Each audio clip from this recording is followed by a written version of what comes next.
and I will show you what are some of the practical ways to love people.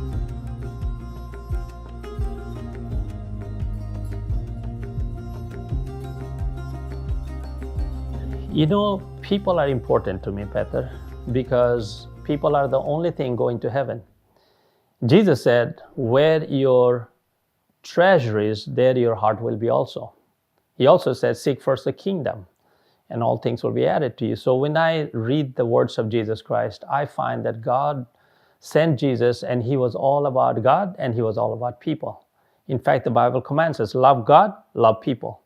So when I understood that principle in the Bible, that I'm not only supposed to love God, but that should generate compassion and love for people.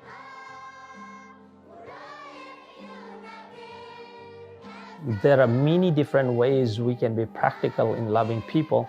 For example, a smile. I have a saying, if you have the joy of the Lord in your heart, don't forget to inform your face. Sometimes people probably looked at me like, why is he smiling for? But it was a lesson that I was training myself. And today, some of the places I go, they introduce me that happiest preacher in the world. I understood the power of touching people, seeing people, helping people, and you have to be a people person if you love God. That somehow, some way, you have to love people. People want to feel genuine acceptance and love first before they can accept our message. What I've done in the past is I was pushing down the message first. I used to be a person with agenda. Every conversation, every meeting had a purpose and an agenda.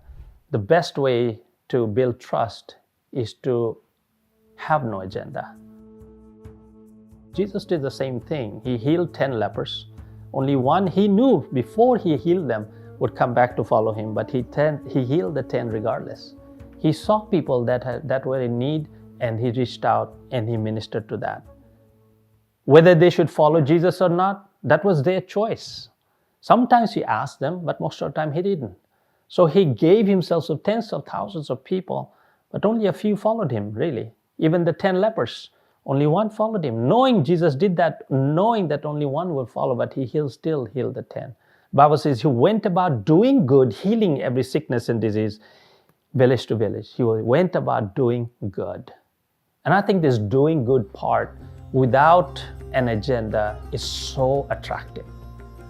And that takes so little, such as a smile, a hug, a compliment, a question about their lives. And this is how I live, because Jesus was doing the same thing. What can I do for you? What do you need?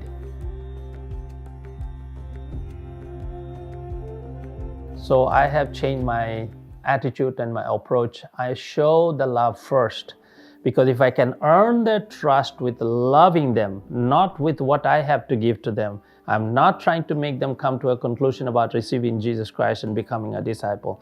That's step 10 as far as I'm concerned. But my first step is, do you feel love? Because if you feel love, you would want to continue a conversation. When you have a conversation, we can have a little relationship. We can build trust. When we have trust, I can tell you whatever I want to tell you, and then I can introduce Jesus to you. I really don't think about numbers at all.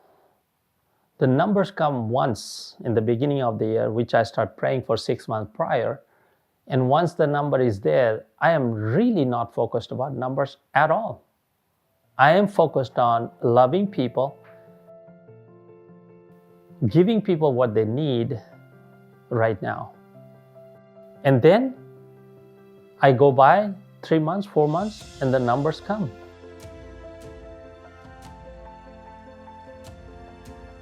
I don't want to go to heaven by myself. I want a lot of friends, a lot of people I have met only once maybe, but I want to take them with me.